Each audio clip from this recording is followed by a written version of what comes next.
किसी भी सोमवार की अष्टमी के दिन शिवलिंग पर अगर लगा दिया जाए, जिंदगी में दुख तुम्हारे आसपास भी नहीं भटक सकता, सुख की अनुभूति होगी। शिव महापुराण की कथा कहती है, बड़े ध्यान से सुनना। कभी जिंदगी में अगर मौका मिल जाए, कभी जीवन में तुम्हारे घर में गौ माता हो या कोई गौशाला हो और तुम्हें मालूम है कि ये गाय का ही दूध है, ये गौ माता का ही दूध है, तो कभी जीवन में अगर मौका मिल जाए और अगर तुम्हें कोई कह दे कि तेरी किस्मत में सुख नहीं है, तेरी किस्मत में धक्के खाना लिखा है, तेरी किस्मत में दुख लिखा है, तेरी किस्मत में हमेशा धक्के खाना लिखा है, कोई कह दे तुमको, तो उसकी सुन लेना।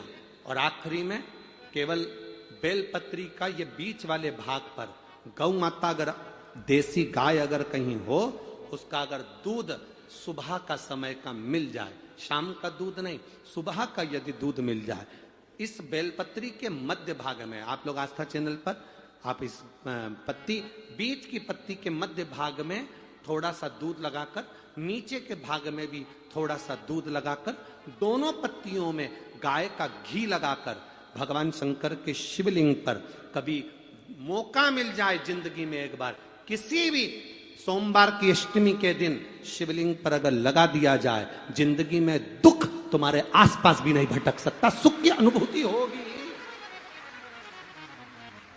दुख में भी सुख आएगा, किस्मत में दुख लिखा है वो तो आएगा, पर दुख में भी सुख की अनुभूति होगी। आएगा दुख, पर दुख भान नहीं होने देगा।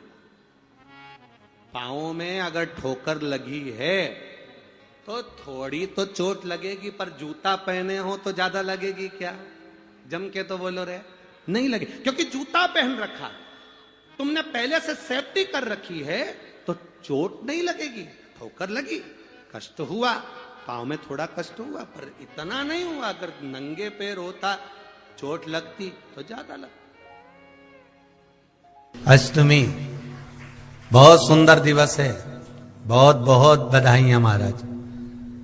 सोमवार की अष्टमी का मतलब आपको इंदौर की कथा में बताया था, जिस दिन शंकर और पार्वती के मिलन का दिवस हो, और केवल एक माता पार्वती के अकेले मिलन का नहीं, 64 योगनिया तक भगवान शंकर से मिलने के लिए आती है। जिस लड़के की शादी नहीं हो रही हो, सोमवार की अष्टमी पड़ने पर एक लाल फूल चंदन में लगाकर, जहां पर अशोक सुंदरी का स्थान है, उस अशोक सुंदरी वाले स्थान पर ले जाकर, अगर सोमवार की अष्टमी पड़ने पर लड़का या लड़की जिसका विवाह नहीं होता वो चढ़ा देता है, मात्र 3 महीने में उसका विवाह पक्का हो जाता है। मात्र 3 महीने। अशोक सुंदरी का स्थान शिव। बहुत तकलीफ है और नहीं हो रहा काम, बहुत दिनों से लगे हो, नहीं हो रहा, हरा मूंग ले जाओ। मूंग के दाने तो रहते हैं घर में, केवल 31 मूंग के दाने लेकर जाइए, 31 चावल के दाने लेकर जाइए, और 31 ही बेलपत्र लेकर जाइए। जिस दिन सोमवार की अष्टमी हो, कौन से दिन? सोमवार की अष्टमी हो, उस दिन शंकर जी के मंदिर में जाओ, 3 चीज लेकर जाओ, मूंग के दाने, चावल, बेलपत्र। चावल जो 31 लेकर गए हो, अपनी कामना कर कर शंकर जी की देहली पर रख दो, चौखट पर, कहीं पर भी एकांत में उसको रख दिया जाए। मूंग के जो दाने लेकर गए हो 31, वो नंदी के पास में, जो नंदी का पांव ऊंचा रहता है, उस पांव के पास रख दीजिए। और जो 31 बेलपत्र लेकर गए हो, वो 31 बेलपत्र अशोक सुंदरी वाली जो जगह है, आपको पहले बताया है कथा में, अशोक सुंदरी जी का स्थान, ये शिवलिंग, ये जलाधारी जहां से पानी बहता है, उसके बीच में एक मोटी सी लाइन होती है, जो शंकर भगवान की छोटी लड़की अशोक सुंदरी का स्थान है।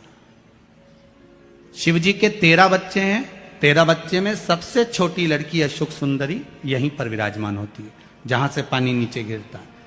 प्रत्येक शिवलिंग के सामने एक मोटी सी लाइन होगी, उस मोटी सी जो लाइन है अशोक सुंदरी, वहां पर जो 31 बेलपत्र लेकर गए हो, अपनी कामना कर कर पीला चंदन, लाल चंदन लगाकर उस पर समर्पित करते जाओ। उसकी डंडी जहां से पानी बहता है उस ओर होना चाहिए। आप निवेदन कर कर देखो, एक सोमवार की अष्टमी पर कर कर देखना, दूसरी सोमवार की अष्टमी आएगी, अपने आप आपका काम हो गया होगा। बाबा से निवेदन तो करो, क्यों भटक रहे? एक मात्र शिव मंदिर में झाड़ू लगा रही हैं अहिल्याबाई। साधारण सा भाव है, केवल एक झाड़ू।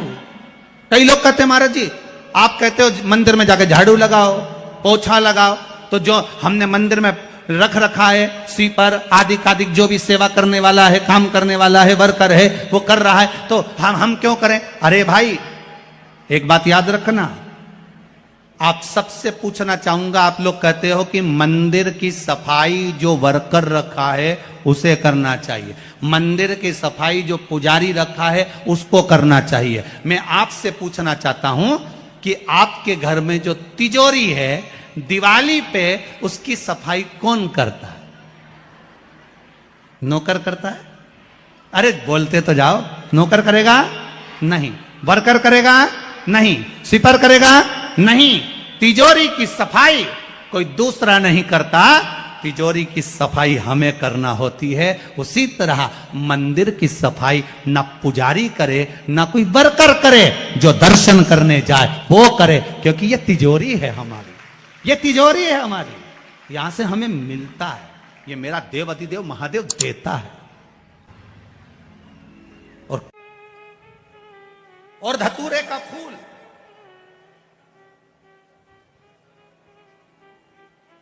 कांटे वाला धतूरा, और उसमें लगने वाला एक पुष्प।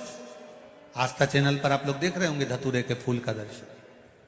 धतूरा और धतूरे का पुष्प, छोटा सा पौधा है, ज्यादा बड़ा नहीं है, कांटा लग रहा है, धतूरा लग रहा है, और उसमें भी साधारण धतूरा नहीं, जिस धतूरे के नीचे की डंडी लाल कलर की होती है, अगर वो सोमवार की अष्टमी को देवाधिदेव महादेव को समर्पित करी जाती है तो उसके घर में कभी संपदा की कमी नहीं होती है। वो धतूरा है, साधारण नहीं है। धतूरे में भी लाल डंडी, जैसे धतूरा गोल होता है उसके नीचे एक छोटी सी डंडी, देखा है आप लोगों ने? अरे देखी कि नहीं देखी बोलो? धतूरा देखा है ना? धतूरे के अंदर एक नीचे छोटी सी डंडी होती है, जब तोड़ोगे तो वो डंडी का कलर अगर लाल है, वो डंडी का कलर अगर लाल है, और कभी हम तो कहेंगे जैसे बड़ी बीमारी जिसको हो जाती है, लीवर, किडनी, कैंसर आदि आदि बड़ी बीमारियों से जो जूझ रहा होता है, प्रयास करो, प्रयास महामृत्युंजय का जाप कर कर, महामृत्युंजय का स्मरण कर कर, एक लाल डंडी का धतूरा प्रयास करना, एक धतूरा मिल जाए या 5 धतूरे मिल जाए किसी भी एकांतेश्वर महादेव पर, जो शिव मंदिर एकांत में हो, जहां कोई जाता आता नहीं हो। वैसे तो अब बहुत मुश्किल है कि ऐसा मंदिर मिल जाए जहां कोई जाता आता नहीं हो, पहले की बात दूसरी है, अब बात दूसरी है।